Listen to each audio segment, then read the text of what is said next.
All right, I'm back with crazier hair and a bigger beard.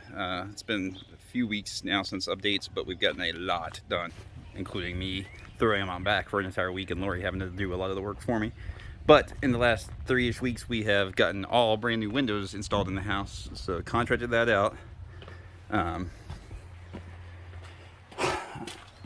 I threw my back out finishing all the electricity, so I did every external wall in the house now has been roughed in and inspected and passed inspection. Had a couple of corrections that the inspector was awesome about, like, hey, just fix them and take pictures, and we're good. So roughed in this plumbing right here as well. Just replaced the old metal because it was all clogged up. So that's the only plumbing I've touched so far in the house. Is this and it's just the vent for the kitchen sink, and then put a new pipe in. And crawled under the super spooky spider, squirrel, chipmunk, snake infested, scary crawl spaces under this portion of the addition of the house, under the kitchen. So was able to get all the lines cut out. I still got to go back under there one more time. I've ran home runs for all these electrical circuits. So a lot of electrical circuits in the kitchen. I have two dedicated, separate 20 amp circuits running through here just for outlets. There's an additional 20 amp circuit that is just for the dishwasher and garbage disposal. And then I did a GFCI, or these are all AFCI, GFCI combo 15 and 20 amp breakers. Also ran a rough in for a kitchen light, just a one way, just when you first walk in the entryway. I'll do a two way for there and probably over there. But all of the outside, I had to add outlets to the external part of the house. You can't see them because we also had spray foam done, which is what we were racing to get the electrical done. So here is I tied all external lights to the porches and all external outlets on the same GFCI 20 amp circuit. So there's an outlet and a light for this door, that door, and the front door. Code requires that you have an outlet by every door. At some point, we'll just cover up this other door, which I'm assuming used to be the rear entrance to the home. But yeah, pain in the butt. But the spray foam crew did an awesome job, and now this house is super insulated, and these windows turned out to be really, really awesome. Super easy to close, one finger, up and down, way better than the old stuff. This is literally the only old window left in the house because at some point I'm just going to box it in and it won't be a window anymore. But again, super, super pleased with how the spray foam turned out.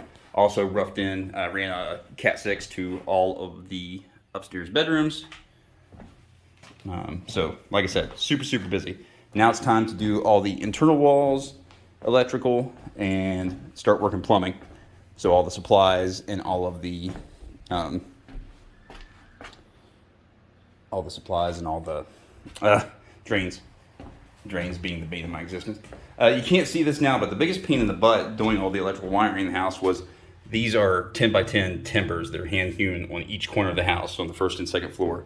And the only way I could get electric wire to go through them was to drill a 90-degree this way and this way, meet it up in the middle. And each one of them took about 40 minutes. Everything else is pretty easy. And you can see some of the rooms I've already started doing the external walls as well. Basics of electrical wiring to kind of pass the inspection is got to have at least an outlet per wall. It's the you basically you can't have more than 6 feet uncovered, where you'd have to have something to plug in. So about every 6 feet you need an outlet.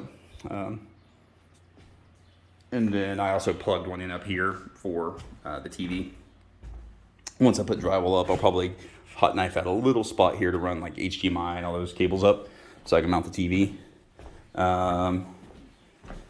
What else has been going on? Show some more of the finished electrical spray foam. Oh, and if you're wondering what the red and white is, that's I ran a bunch of extra long doorbell wire so I could hook Ring's doorbells up to the front back door. All you do is tie those into a power source and then a transformer that will step it down.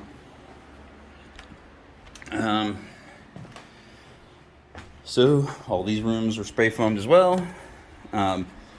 all of the floors basically created a fire block for the balloon frame. So this was the only room we had to insert. And you can see these 2x4, or they're actually like 2x6s sticking out here that we put in for fire block in the bedroom. So all of that's done and spray foamed. They did an awesome job in here as well, and spray foamed all of this attic. So that'll stay extra warm for us. And then same. I think it's gonna be too dark up here to even see. This is all plugged up now. But the entire, yeah, you can't tell, but the entire attic is now spray foamed as well. So this house will stay warm. It's amazing. Right now I've got all the doors open because it's still letting some of the vapor go away. But it is amazing how quiet it is. You could hear every animal and car in this house before this was done. Now you hear nothing once the windows are all closed up. All the carpet's out of the house, all the demo rubbish is out of the house. Got to get the radiators out. And we'll turn to on getting these bathrooms done. And yeah, so next goals are getting done, getting all the plumbing and electrical finished and inspected, and finishing the floors.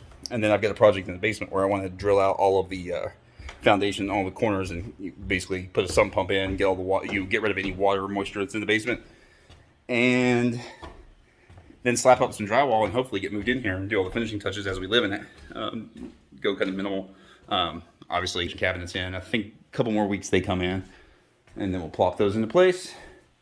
And it's coming together, but still a long ways to go. I think about 2 months more work, but certainly helped getting a boost having a crew come in and do the spray foam and do the windows. And that's about where we're at.